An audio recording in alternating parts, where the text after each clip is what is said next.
Hi everyone, Nick here from Better Tell It. First, I want to begin with thanking all of you awesome people, for reaching 200 subscribers. That's a huge milestone for me, and it shows me that I'm doing something that's worth it. Thank you very much, and enjoy the next story. My name's Kurt Davidson, and I swear to you everything I'm about to tell you really happened.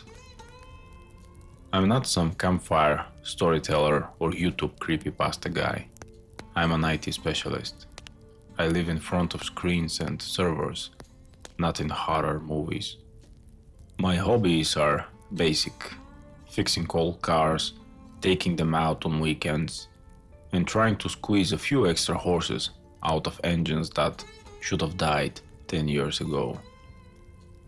But a couple years ago, I drove one of those cars into a part of the country people tell you very clearly not to mess with. Northern Arizona, near the Navajo Nation. Springtime, sunny days, cold thin air at night. High desert and mesas, red rock and scrub. A sky so big, it almost makes you feel like you're standing on the edge of space. If I'd listened to what people told me at the gas stations and little reservation markets, I wouldn't be sitting here telling you this. I'd be the guy nodding politely while someone else rambled about things in the dark. Instead, I'm the guy who knows what's out there. Or at least what we call it, a skinwalker. This is how it all started. I got pulled into it like I get pulled into most things, as a favor and a quick side gig that will pay great. A buddy of mine from college, Matt, called me out of the blue. We hadn't really hung out for a couple of years. He knew I did IT work for small businesses and the occasional weirder job, networking for ranches, some security camera setups in remote spots, that kind of thing. Dude, he said, I've got something for you. Easy money, free trip, couple nights in the mountains. You still like camping? Define mountains, I said, and define easy. Just north of the reservation, he said, old microwave relay station and an even older cabin. Small company bought the land and wants to see if any of the old equipment is salvageable. Racks, cables, maybe antennas. They want an IT guy to look at the gear, inventory, check if anything's in good enough shape to be resold. We get a bonus if you can bring anything back down in one piece. Why me? I asked. I live 6 hours away. Because you're good and you'll say yes, he said. And because I already told them you would. That was Matt. Always a step ahead, always a little reckless. He worked logistics and knew too many people with weird properties and half-baked projects. He mentioned a couple more people joining us. Jess, his younger sister, more outdoorsy than both of us put together, EMT training, no nonsense. Ty, a co-worker of his from the warehouse, big guy, ex-linebacker build, the sort of guy you want if you're hauling heavy junk down a mountain. And a local contact, Ben Big A, from a nearby Navajo community, hired to guide us up the old service road, keep us out of trouble, and make sure we didn't wander onto restricted land. 2 night stops, Matt said. We go up Friday morning, spend Friday and Saturday up there, come back Sunday with whatever we can strip. Plenty of sun, perfect spring weather. We'll camp or crash in the cabin depending on how gross it is. You can geek out with the old equipment. Jess and Ty will help haul. Ben will keep us from getting eaten by mountain lions. I laughed. You say that like it's a joke. Because it is, he said. Mostly. I should have hung up. I should have said, no thanks. I'll stay home and change the oil on my car instead. But I'd been feeling burned out. Tickets, outages, calls at 2 a.m., clients who think, have you tried turning it off and on again, is an insult instead of a real fix. So I said yes. I cleaned up my old silver 99 Accord, ugly, loud, runs like a cockroach after a nuclear blast, and drove out toward the huge empty sky. You know how some days feel wrong from the very beginning? I pulled into this tiny gas station market just off the highway before you get into the reservation proper. Dust in the air, sun beating down, the kind of glare that makes everything look like it's vibrating. The place had a couple of old pumps, a faded Coca-Cola sign, and a hand-painted board that just said, "No photos, no drones, respect the land." Inside, the air was cooler, smelling like dust, coffee, and that generic sugary candle scent that never really smells like the label says.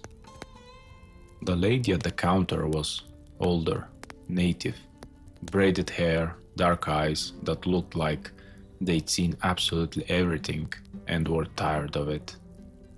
I grabbed water, jerky, and one of those terrible gas station burritos and put them on the counter. "You headed up or through?" she asked. I blinked. Up?" "Toward the mesas," she said, not a question. I nodded. "We've got a guy meeting us, Ben, going to an old telecom station somewhere near, Blue Mesa Ridge?" That's what my buddy said. Her mouth tightened. "Tourist?" she asked.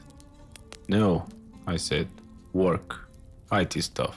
Old equipment." "You from here?" she asked. "Not even close," I said. "I'm from the Midwest originally. I live down in Phoenix now." She scanned my water and jerky. "Then listen," she said it flat, like a command. "You don't wander," she said. "You stay near the place you come to work on. You don't go hiking alone. You don't go climbing rocks after dark.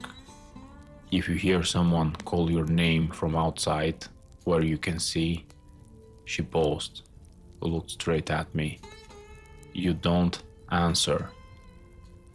I tried to make a joke out of it. What if it's just my dumb buddy pranking me? "Then let your dumb buddy come inside," she said, eyes not leaving mine. "You understand?" I nodded, a little uneasy.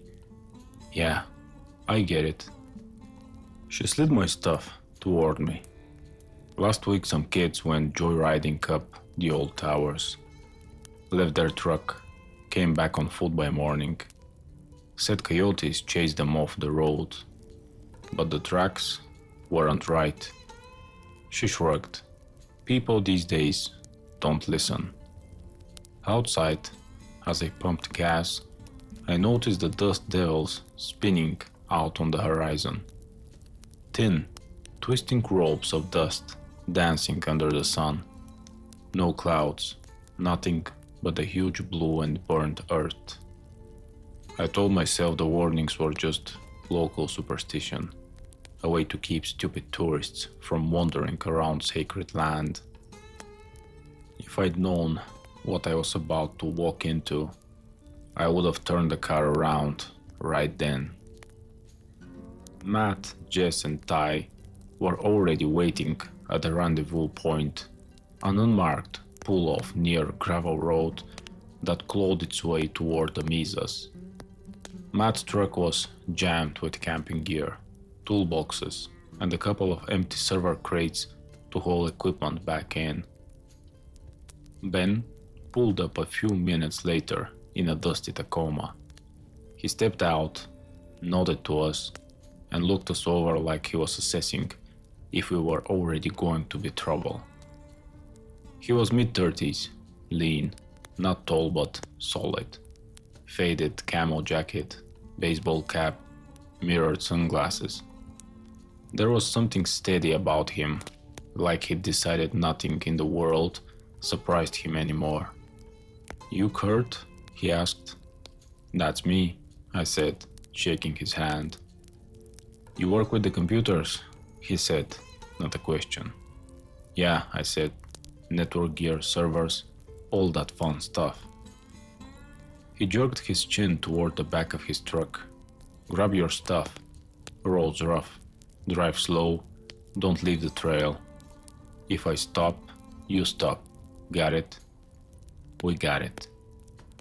The road turned from asphalt to cracked asphalt, then to gravel, then to something that was only technically a road, a narrow strip of packed dirt cut between scrub and rock. The land rose steadily. Rolling hills became ridges, then mesas, massive, flat-topped monsters painted in layers of red, orange, and brown. The old telecom site sat on a smaller mesa, jutting off from a larger one near a deep, shadowed wash. The access road curved along the side of the rock and climbed up in series of hairpin turns that made my Accord wheeze in protest. From the top, the world spread out in a 360-degree panorama, endless desert, clusters of trees near dry washes, distant blue-gray mountains at the horizon. On that mesa itself were a squat, concrete block building with rust-stained walls and no windows on three sides. A steel water lattice tile with dead microwave dishes and antennas pointing nowhere. A smaller cabin-like structure, maybe 30 yards away, built later, wood already silvering from the sun. The whole place looked abandoned but not completely dead, like it was holding its breath. Ben parked and killed his engine. We followed suit. "Okay," he said, gesturing with his chin. "Big building is the relay station. Smaller one's the cabin. Company said you can use it if you want. The doors still lock. There's an old propane tank. I wouldn't trust the stove, but that's your business." "Any other people up here?" Jess asked, scanning the horizon. "Not supposed to be," Ben said. "Ranchers stay lower. This used to be service-only access. Most folks don't bother. Steep side, bad road." Ty cracked his knuckles. "Nice and quiet then," he said. "I like it." Ben's expression didn't change. "Quiet," he said. "Yeah." He led us to the cabin first. The inside smelled like dust, mouse droppings, and old wood. Two small rooms, one with a table and chairs, the other with two bunks and a cot. The windows had old curtains. There were new padlocks on the doors. Ben unlocked them with a key. "Company had someone come up last month and make sure nobody was squatting," he said. "Locked it up after. You can sleep here. Don't leave food out. Mice, ringtails, maybe raccoons." We unloaded gear, claimed bunks, and then headed to the concrete relay building. The metal door groaned like something in a horror movie when we opened it, but nothing jumped out except a wave of cool, stale air. Inside, rows of dead racks, gutted panels, cables hanging like dead vines, spray paint on the wall, a sloppy pentagram, some swear words, a phone number.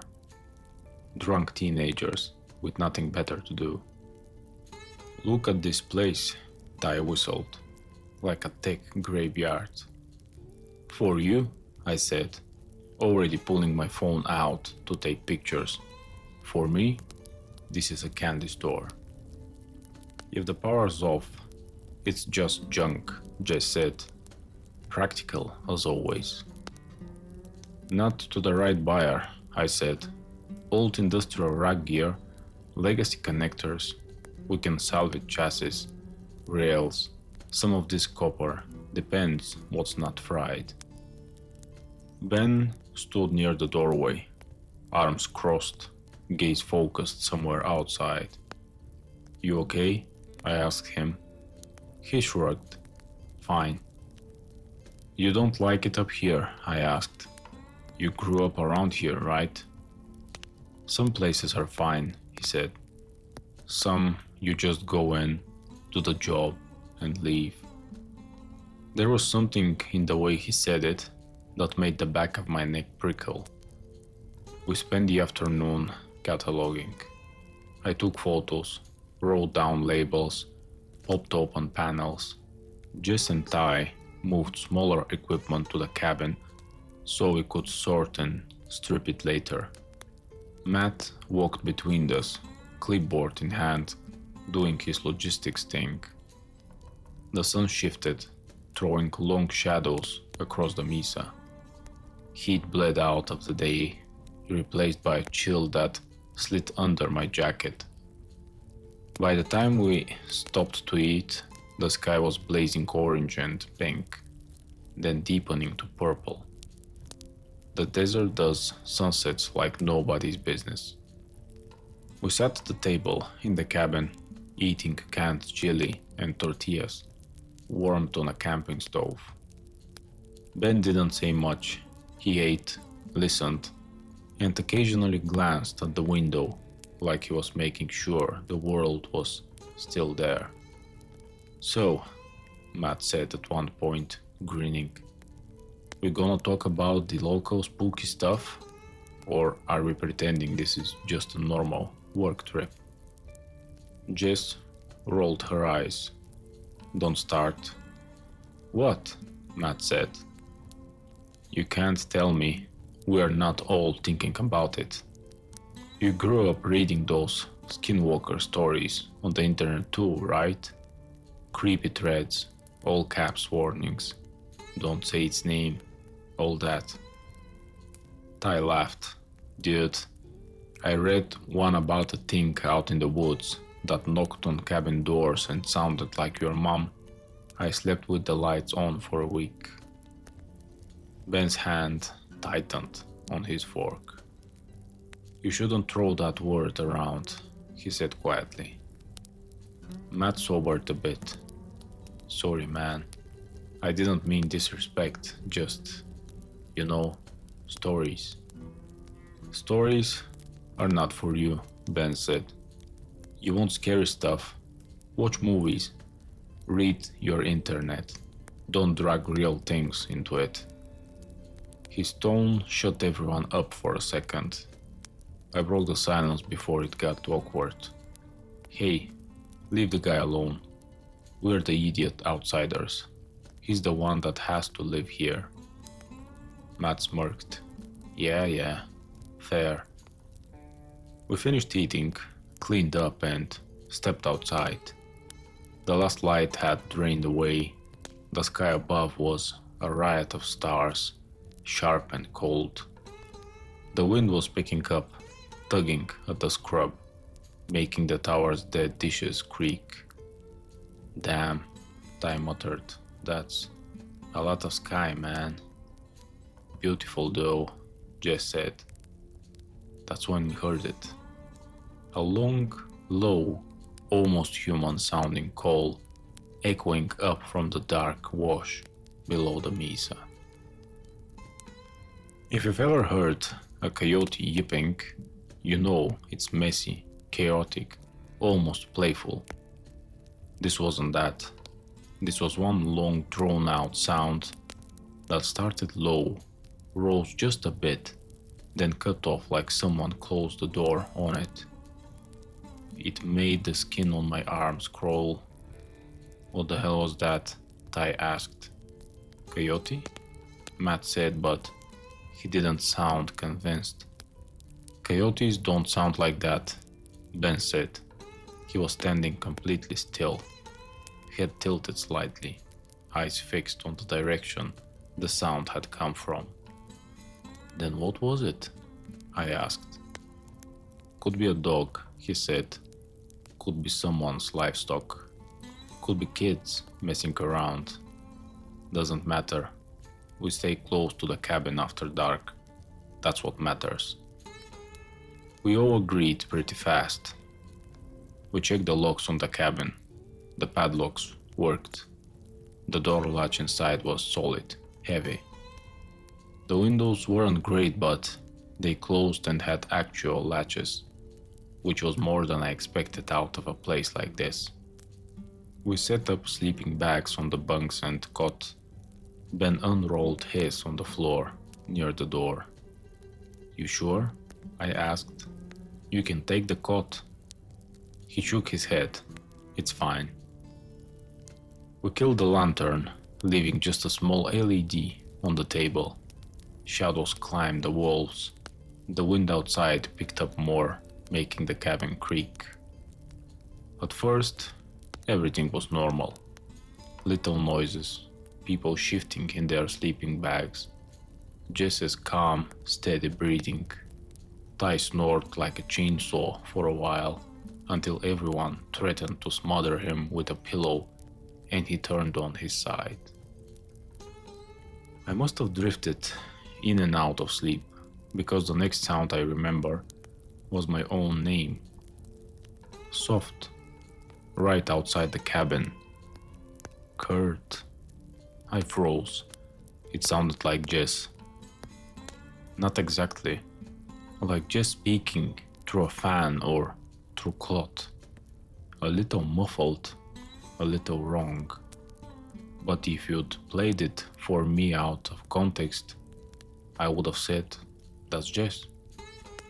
I sat up slowly, heart pounding. Kurt, can you open the door? I need help. My mouth went dry. Across the room, Jess was in her sleeping bag, facing the wall. I could see her shape. Her shoulders moved with her breathing. It took my brain a second too long to process that. Jess? I whispered. Her shape didn't respond. Kurt? The voice came again, a little louder, from right at the door this time. Kurt, it's me. Open up. I hurt my leg. Something in me, something deep and stupid and human, almost made me stand up and walk to the door. That's what we're wired to do, you know. Someone you know calls for help, you go. I swung my legs down, touched the cold wood floor and felt Ben's hand clamp around my ankle. He wasn't asleep. He was sitting up, eyes wide open in the dim light. Don't, he said, barely above a breath. Sit back down. Ben, what if? He shook his head slowly, eyes never leaving the door. Kurt, please, the voice said again. It hurts. I fell. I can't walk. The doorknob didn't rattle. Nobody knocked. It was just the voice. Jess rolled over, rubbing her eyes. What's going on? She mumbled. The voice outside repeated perfectly. What's going on? The exact words, the exact rhythm. But in that half-warped, not quite human tone, Jess's eyes went wide. That's not me, she whispered. Ty sat up, blinking. Matt pushed himself up on his elbows.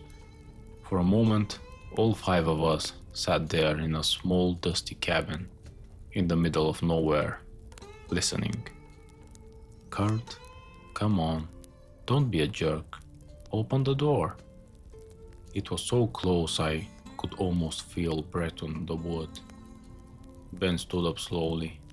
He moved to the table, took something out of his jacket pocket, a small leather pouch, worn smooth with use. He untied it and sprinkled whatever was inside across the area in front of the door. It can hear us, he said, voice tight. But we don't talk to it. Don't say its name. Don't say any names. Don't open the door. My heartbeat was in my ears. Ben, Matt whispered. What is it? Ben didn't answer. The voice outside went quiet for a moment, like it was thinking. Then we heard something scrape along the wall, slow, deliberate, like claws or a stick dragged across the wood. It circled the cabin, scraping, sometimes scratching the windows. The sound wasn't frantic, it was patient, testing.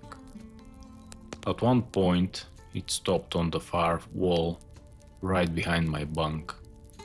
The wood creaked inward, like something large was leaning against it. I didn't move. None of us did.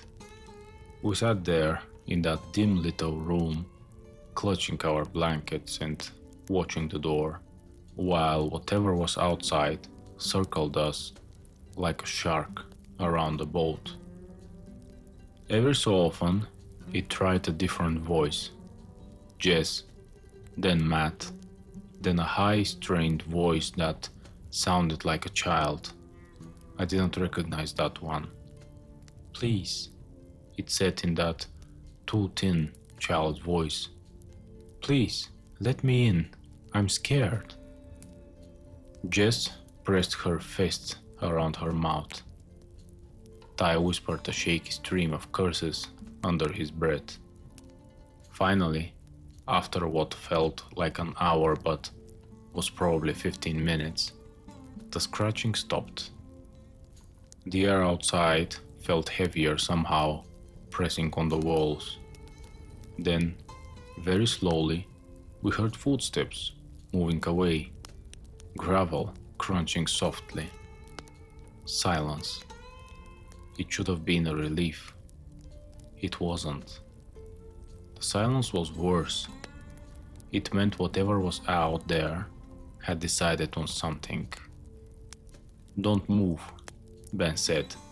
Don't open that door until it's light. It's not gone. It's just waiting.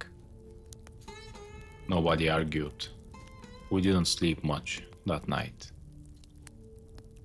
Morning came the hard way. Gray light sliding around the curtains, our bodies stiff from staying in half-crouched positions all night. We looked like hell. No one wanted to be the first to open the door. Ben finally did it. He waited until the sun was well above the horizon, until the light was spilling strong across the mesa. Then he unlatched the door, took a breath, and pulled it open. The air outside smelled like dust, sunlight, and something faint and metallic underneath. Jess stepped up beside him, scanning. Anything? At first glance, Ben said, no. But he walked a tight loop around the cabin, eyes on the ground. We followed. There were tracks in the dust, lots of them. Some were coyote-like prints, four-toed, claw marks. What you'd expect from a large dog. Some were bare human footprints, but they weren't right. The proportions were off, too long, toes too spread. And some of the human-looking prints just stopped mid-stride, turning into clawed ones. Like someone half remembered what feet should look like. Jess crouched down, frowning. Could be one of those kids the lady at the gas station mentioned, she said. On something, messing with us? Yeah, Ty said. Kids who can copy voices like that? Nah, Matt said, clearly trying to talk himself out of being scared. We were half asleep. Could have been one of us talking in our sleep or something echoing, you know?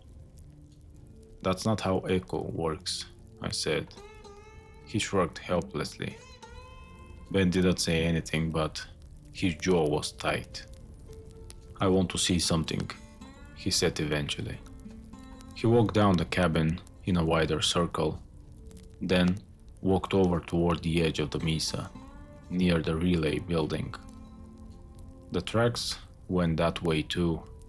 Some looked like something big had bounded up to the station door and paced in front of it.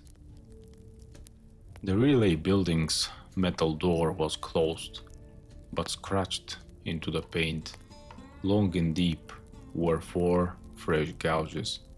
Too long for a coyote, too high off the ground for one too. Hell no, Ty muttered. Okay, Jess said, voice firm in that EMT way that meant she was patching her own brain back together. Let's be rational about this. Maybe it was a big dog. Maybe we were tired. Voices carry out here, and there's all that old metal to bounce sound off. We get the job done today, and we leave tonight. No second night. Ben shook his head immediately. Road is bad at night, he said. You go over those switchbacks in the dark with something following you, you don't make it down. We stay one more night. We lock the place up. I'll make a fire outside before dark. There are things that don't like the light. Things? Matt repeated weakly. Could you be specific? No, Ben said. I didn't like any of this, but I like the idea of driving off a cliff in the dark even less. We agreed to stay. We spent the rest of the morning working, but the mood was shot. I tried to focus on the racks and hardware, but my brain kept replaying that voice whispering my name from outside the wall. When we took a break, I did what any good IT guy does when confronted with a problem he can't understand. I pulled out my phone and started researching. The reception up there was weak, 1 bar if I stood near the relay tower and held the phone up like I was trying to sacrifice it to the sky gods. But it was just enough to load text pages. I started reading. Skinwalker threads, Navajo witchcraft. Warnings, not to say the word, stories that sounded like the night we just lived through, voices from the dark, things scratching at walls, something moving just outside the circle of firelight, wearing someone's face wrong. Everyone online said the same thing in their own way. This isn't a ghost story. It's not a joke. Don't talk about it if it's not yours to talk about. Don't go looking for it.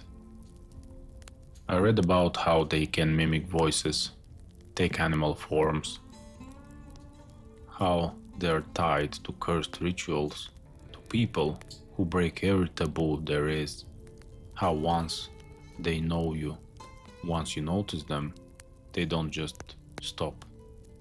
At some point, I realized I was shaking. What you reading? Matt asked, showing up at my elbow. I locked the screen. Nothing.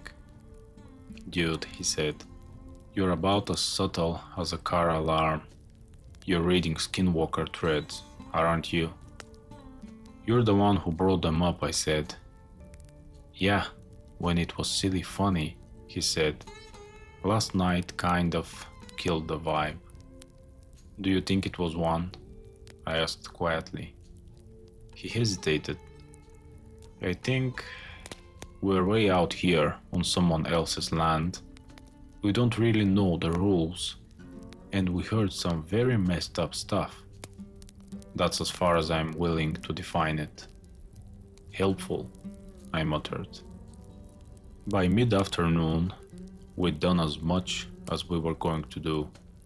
We had a short list of gear worth trying to salvage, some smaller pieces stacked by the cabin, and the general plan for what to hold down first thing in the morning. If we survive the night, Tai said, trying to joke and not quite pulling it off. Ben built a fire in a crude ring of rocks a few yards from the cabin door. He scouted around, gathered dry wood, muttered something under his breath as he stacked it. Not English, not anything I recognized. "What are you saying?" Jess asked. "Just asking for things to leave us alone," he said. "Can't hurt." I watched his hands as he arranged the tinder. They weren't shaking. Mine were. That evening, we stayed close to the fire. The sun slid down, shadows stretched long. The horizon burned orange, then violet. The wind died a bit, but the air felt heavy, like the world was waiting for something. We didn't tell ghost stories, we didn't joke. We just talked about work, cars, food, anything normal to fill the space. At one point, Jess nudged my arm. "You okay?" she asked quietly. "I'm an IT guy," I said. "You bring me in to plug in cables and cursed firmware, not to deal with whatever this is." She snorted softly. "Yeah, well, you're stuck with it now. We all are." There was comfort in that, stupid but real. We were in this together. No one was bailing. The stars came out again. The fire crackled. We fed it slowly, not letting it get too low. Maybe an hour after full dark, just when I thought, maybe we'd get a quieter night, we heard it again. Not a howl this time, not footsteps, a single knock on the side of the cabin. 3 slow, solid knocks. Knock, knock, knock. Like someone asking politely to be let in. Jess and I locked eyes. Ben stood up without a word and grabbed a long piece of wood from the pile. More walking stick than club, but heavy enough. "It's early," he said. "It's impatient." "It?" Tai said. "Come on, man." "You call it anything else," Ben said. "You're just asking it to notice you more." "Maybe it's a person?" Jess said. "Maybe someone's lost." "People don't knock like that here," Ben said. The knocks came again. 3 slow hits. Then we heard a voice. This time it didn't bother copying us. It was low, almost a growl, but shaped into words like a mouth that hadn't had a lot of practice with them. "Open up." My skin crawled. Every instinct said, nope. Tai, on the other hand, was done. "Hey," he yelled toward the dark. "Screw you! Who are you? You think this is funny?" "Tai, shut up," Jess hissed. But it was too late. The thing outside let out a sound that started as a chuckle and turned into something like a cough and a snarl mixed together. "Tai," it said. Perfectly. Tai's face went dead white. "Yeah," it said again, dragging out the word like it was rolling it around on its tongue. Ty. Something moved just beyond the light. A shape, too tall, too thin, limbs all wrong. Not animal, not properly human. The fire cracked, throwing sparks. For a moment, I saw it clearly. I was standing maybe 30 feet away, right at the edge of the firelight, just beyond the brightest circle.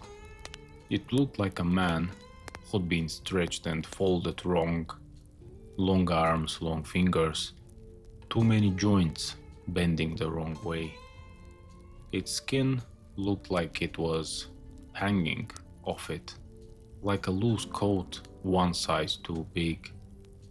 Its face, God, its face, looked like a mask that had been left out in the sun too long. Features sagging, mouth too wide, eyes dark pits that reflected just a little light, like an animal's. It was wearing something like a tattered shirt or skin. I honestly couldn't tell where clothing ended and body began. I stumbled back, knocking into the camp chair. Get inside, Ben said, voice low and urgent. Now, don't run. Don't turn your back on it. Just move. Slow. We did exactly what he said.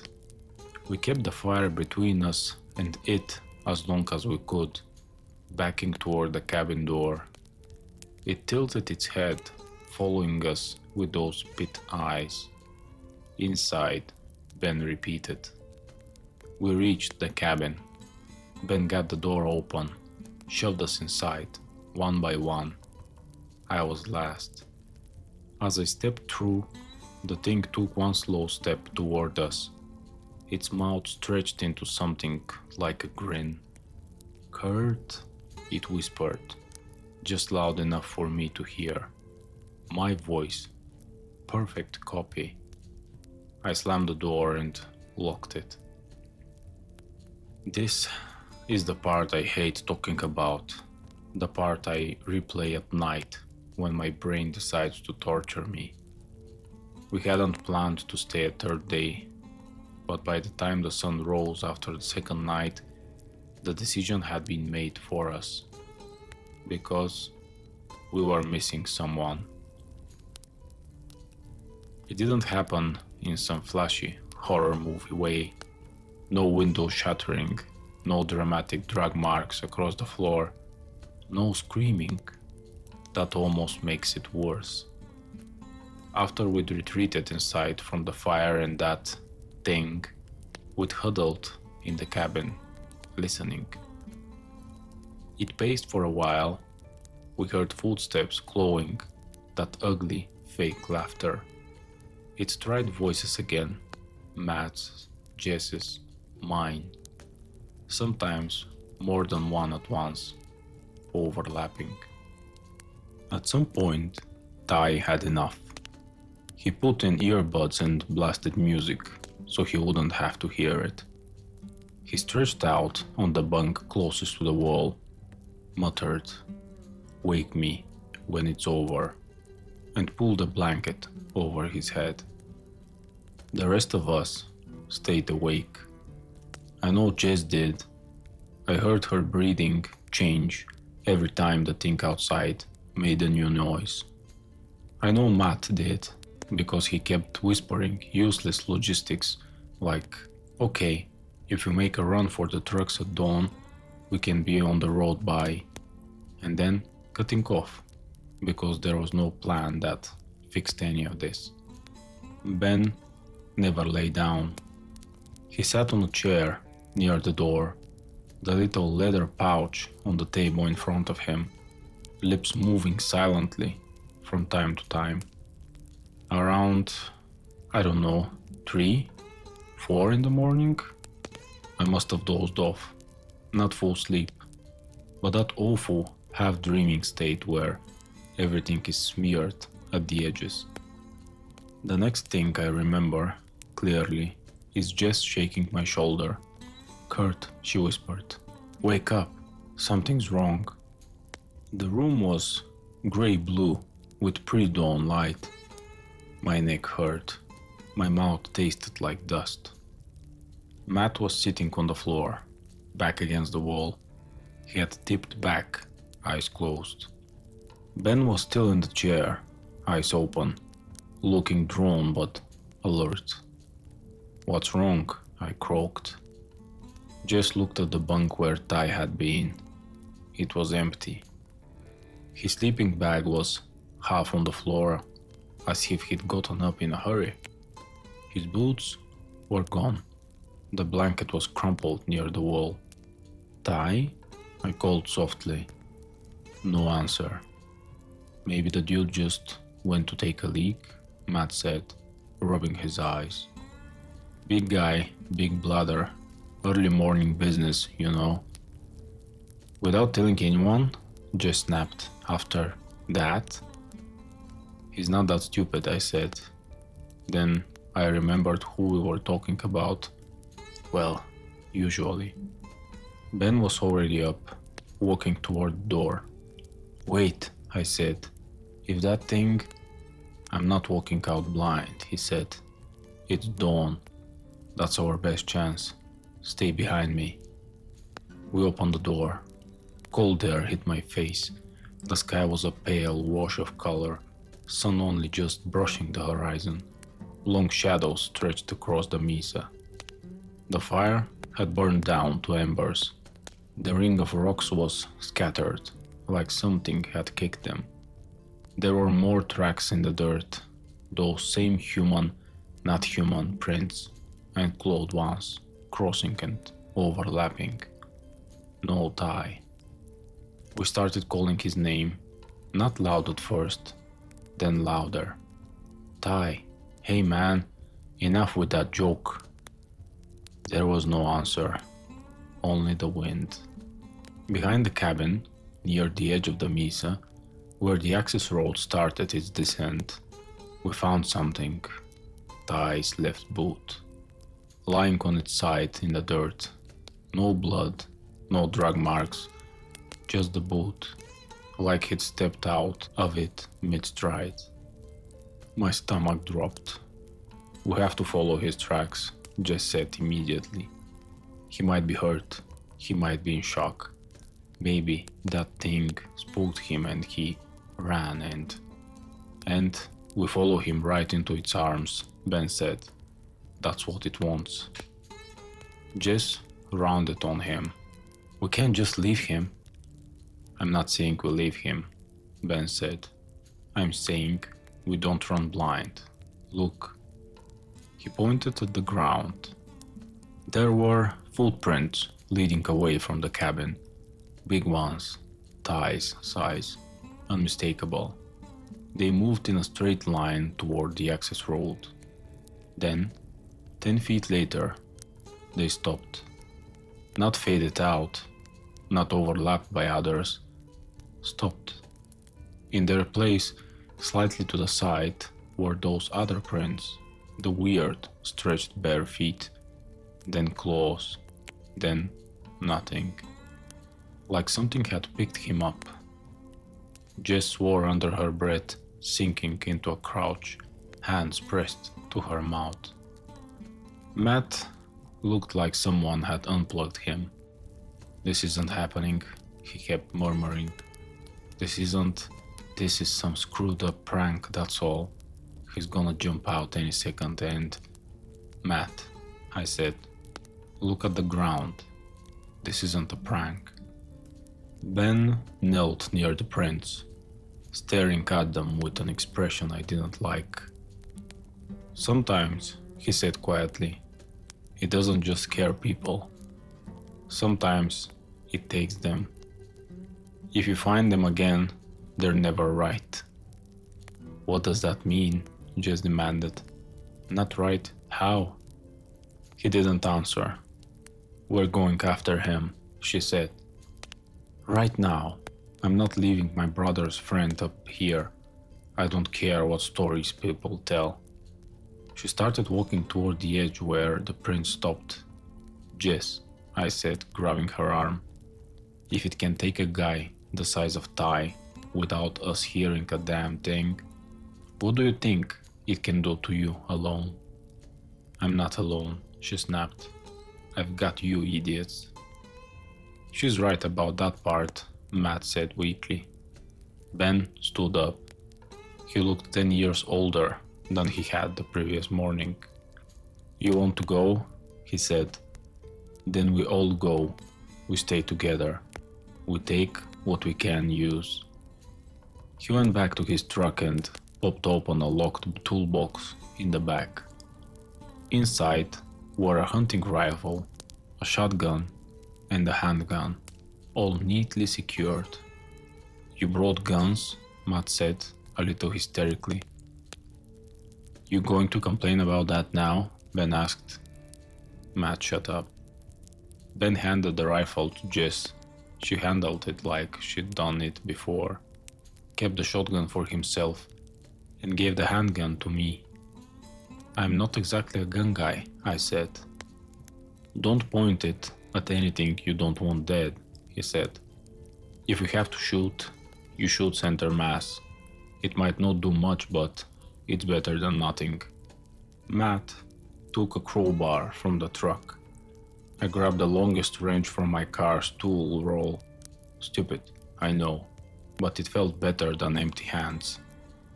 We each took a flashlight and as much water as we could carry. We followed the prints. The access road wound down from the mesa in tight switchbacks. The air grew colder in the shaded parts, where the sun hadn't reached yet. The farther down we went, the quieter it got. No birds, no insects, just the crunch of our boots and the occasional drip of water from somewhere unseen. The prints, both Ty's and the others, were clearer where the dirt was softer. Then they cut off the road and headed towards a crack in the land, a narrow wash that snaked between rock walls. Everything in me screamed not to go down there. We went anyway. The wash wasn't deep at first, just a shallow ditch with scrub and rocks. But it got deeper as we followed it. The walls rose, forming a narrow canyon. The air got damper. Our footsteps echoed. "Ty," Jess shouted. "If you can hear me, answer. We are coming." Her voice bounced off the rock, coming back warped and overlapping. We all went still. "Kurt," a voice whispered. It was nothing like the mimicry from before. That had been good. This was like someone trying to talk through a mouthful of gravel. Low, almost gurgling, coming from everywhere and nowhere. "Kurt," it said again. "Don't answer it," Ben said sharply, "no matter what it says." The voice shifted. "Jess, help me." Her grip on the rifle tightened. Her jaw clenched. "That's not him," Ben said. "It's not him." She nodded once, harshly, and kept walking. The wash twisted, the walls got higher. The sun became a thin strip far above us. We started seeing things on the rock walls, symbols scratched into the stone. Some looked old, weathered, barely visible. Others looked fresher, raw grooves carved into the rock. Some were shapes, spirals, circles, stick figures. Some I couldn't begin to parse. "What are these?" I asked. "Some are ours," Ben said. "Some aren't. Don't touch them." Then we smelled it. Rot, wet fur and copper and something else. Like meat left out in the sun, covered in old blood and dirt. It hit the back of my throat and made my eyes water. Jesus, Matt gagged. Is that? Don't say his name down here, Ben snapped. Just keep moving. We turned another corner. The wash opened into a small bowl, like hollow. On one side was a natural alcove in the rock, deep and shadowed. On the other, a tangle of dead branches and scrub that looked almost like a nest. In the center, on the ground, was Ty's other boot. Next to it was his jacket, ripped down the back like something had grabbed it and yanked. "Ty!" Jess shouted, voice cracking. The echo swallowed her voice and spat it back wrong. Something moved in the alcove. We all raised our weapons instinctively. Rifle, shotgun, handgun, crowbar, wrench.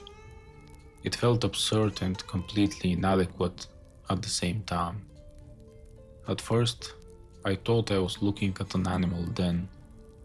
There were bones strewn around, some small, some disturbingly large.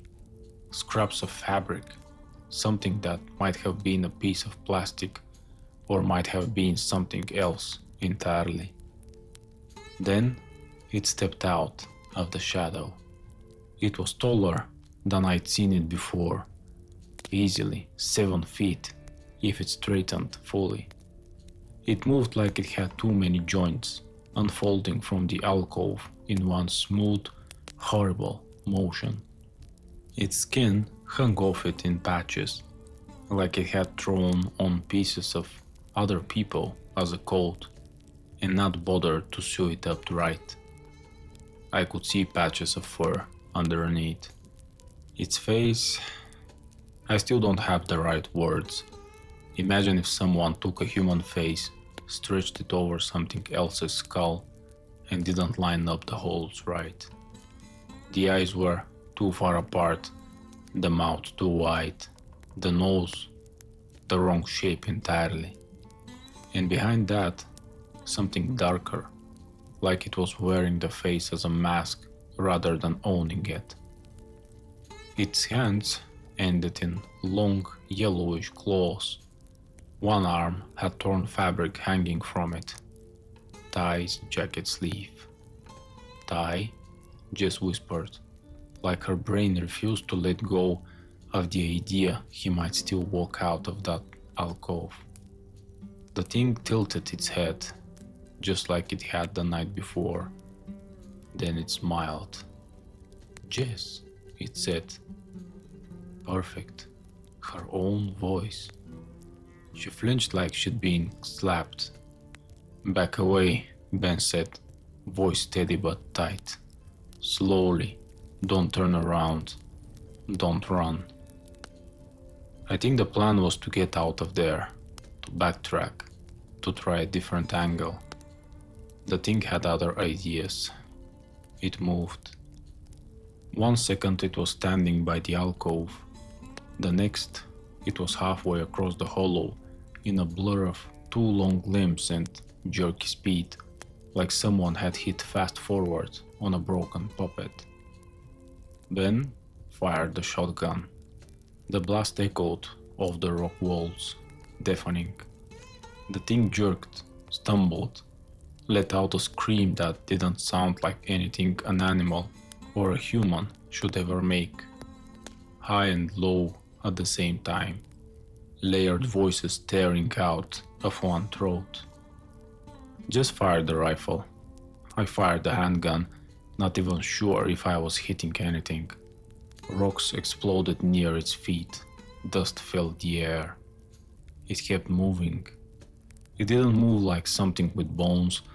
It floated forward, arms and legs tangling, claws scraping stone. It went for Jess. Matt yelled and swung the crowbar. It connected with a sickening crunch. The thing's head snapped to the side, unnaturally far, then snapped back.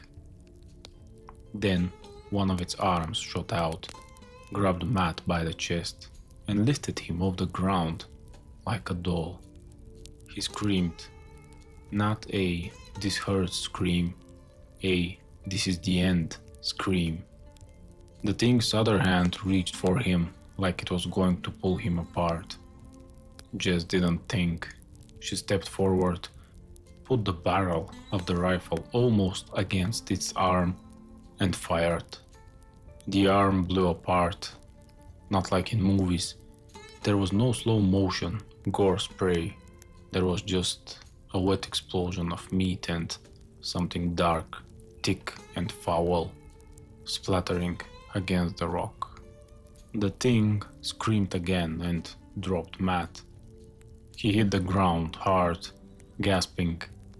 For a second, it stumbled back, clutching its ruined limb. The flesh was moving, trying to knit. Something underneath writ it. Back, Ben yelled. Back, back, back. We moved, dragging Matt between us. The thing lunged again, not towards Jess this time, toward Matt. Its remaining arm shot out, fingers closing around his ankle. It yanked. Kicked up, dust and rocks turned everything into a blur. I grabbed Matt's arm, Jess grabbed his other leg, Ben fired again and again. For a moment, it was a tug of war. Matt screamed, hands clawing at the dirt.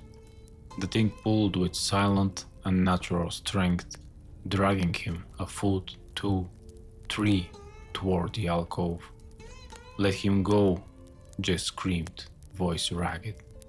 Something in the thing's face shifted, like it was amused. Then it pulled harder. Matt's fingers slipped from my grip. The wrench tumbled from my hand. Jess tried to throw herself forward, and Ben grabbed her, holding her back with both arms. Don't, he shouted in her ear. You just give it more. The thing yanked him into the shadow. His screams cut off, like a radio switched off. For a second, none of us moved. The hollow felt like a mouth closing around us. Then the thing stepped partially back into the light. Its face had changed again. The features of the mask had rearranged themselves. The nose was different, the jawline, the eyes. It was wearing Matt's face, stretched wrong, like a cheap Halloween mask stuck over something rotten. Kurt, it said in Matt's voice. That was when my brain cracked, just a little. I don't remember pulling the trigger. I just remember the recoil, the gunshots, the echo. The thing staggered, then retreated, melting back into the alcove, into the dark, into whatever hole it came from. Silence crashed over the hollow. Jess was sobbing, face twisted, hands clawing at the ground where Matt had been. Ty was gone. Now Matt. I felt empty. We can't fight it here, Ben said, voice hoarse. This is its place. We walk out of here now, or none of us leave. We can't leave him, Jess screamed. He's already gone, Ben said. He didn't say it cruelly, just like it was a fact the universe had stamped onto the rock. You saw what it did. That wasn't him anymore. We stay, we die. Or worse. She hit him in the chest once, twice, fists bouncing off his jacket. Then she sagged, all the fight draining out of her. I put a hand on her shoulder. If we stay, we just give it a full set, I said. It already took 2. We'll come back, she whispered. We'll tell someone who can do something. Ben's face went unreadable. We'll tell someone, he said, but not who you think. Getting out of that wash felt like clawing our way out of grave. The sun was higher now, light pouring down into the canyon, but it didn't make me feel any safer. I kept expecting it to appear on the ridge above us, wearing another new face. Nothing did. We moved fast but not frantic, weapons in hand, eyes flicking to every shadow. My heart didn't slow down once. On the climb back up the access road, the wind picked up, whining around the rocks. Every gust sounded like a voice. By the time we reached the mesa top again, my legs were shaking. Jess was pale, sweat shining on her forehead. Ben looked like he'd aged 10 years in an hour. We piled what little gear we could grab into the trucks. The rest, the tools, the salvage, the food, stayed. None of it mattered anymore. And as I was throwing my backpack into the back seat, I heard it. Kurt. It was faint, carried on the wind, but it was close, too close. I looked up. It was standing at the far edge of the mesa, near the relay tower, farther away than it had been in the hollow, but close enough that I could see it clearly. Its height, its wrongness, its face. It had changed again. It was Matt's face this time, more fully settled. The features were still sagging, still off, but closer to what he had looked like. The eyes, though, those were wrong. Dark, too deep, something else looking out. Beside it, hunched and partial, was another shape, smaller, bulkier, like it was still figuring out how to wear what it had taken. Tie. My stomach lurched. It lifted one too long arm and waved. The motion was jerky, like a stop-motion animation. Kurt, it repeated. You forgot something. Jess made a sound like an animal, low and strangled. She raised the rifle, sighted, and fired. The shot rang out, echoing over the mesa. The thing didn't even flinch. The bullet hit it. I saw the impact, saw flesh spray, but it just stood there, smiling. Ben grabbed her arm. Stop, he said. You can't kill it like that. All you do is make it interested. Interested? She screamed. It already kidnapped my friends. How much more interested can it get? Enough to follow you home, he said. That shut her up. We got in the vehicles. The roll down from the mesa felt twice as steep as it had on the way up. Every time the truck slipped a little on loose gravel, I imagined us sliding off the edge, tumbling down into some place where it could reach us easily. I kept checking the rear view mirror, half expecting to see something running behind us on all fours, keeping pace. I didn't see anything. That almost made it worse. At the base of the mesa, where the access road met the better dirt road that led toward the highway, we stopped. Just climbed out and walked a few steps away, bracing her hands on her knees, breathing hard. We have to go to the cops, she said. Search and rescue somebody.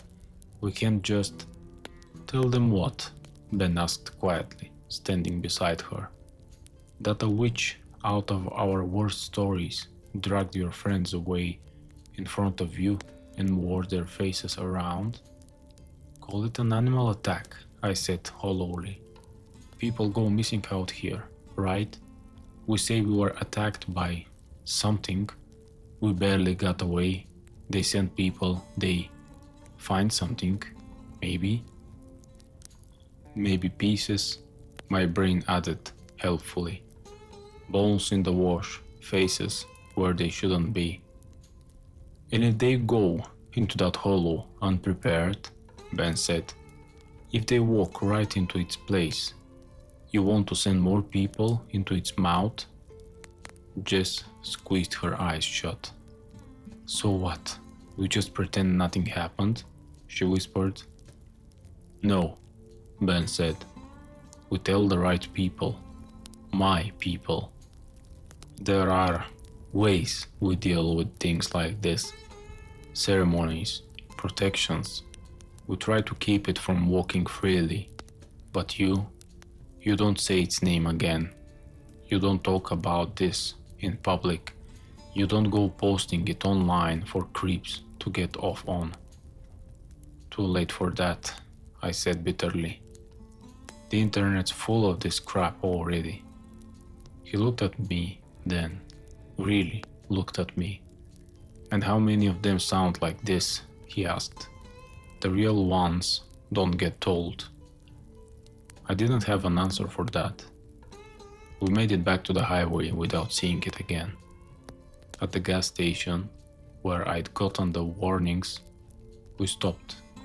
The woman behind the counter took one look at us and shook her head. You went anyway, she said. We didn't know, I said, my voice cracked on that last word. She sighed, something old and tired in it. You never do, she said. Go home, don't look back, don't talk loud, let the right people handle it. Jess wanted to argue, but she didn't have the strength. We said goodbye to Ben in the parking lot. He gave us 2 small pouches, like the one he'd used in the cabin. Keep these near your doors, he said, or where you sleep. It might not come that far. Might be it finds other prey. But if it remembers you... He didn't finish the sentence. What about you? I asked. You're the one going back toward it. He shrugged. It already knows me, he said. I grew up with these stories. We all make our choices. He drove off in a cloud of dust. Jess and I stood there with our little pouches and our absolute shattered understanding of reality. We gave our statements eventually. Not right away. We used the animal attack story. We cried. We told them where. They sent search and rescue. They found nothing they could show us. Officially, Ty and Matt are missing persons. Unofficially, there's something else now. You're probably wondering why, after being told explicitly not to talk about it, I'm here with you, telling you everything. Because it didn't stay up there. Not completely. A week after I got home, I woke up around 3 in the morning to someone knocking on my apartment door. 3 slow knocks. Knock, knock, knock. I live on the 2nd floor of a crappy building in the city. Thin walls, crappy neighbors, all that. You hear weird stuff at night. You get used to it.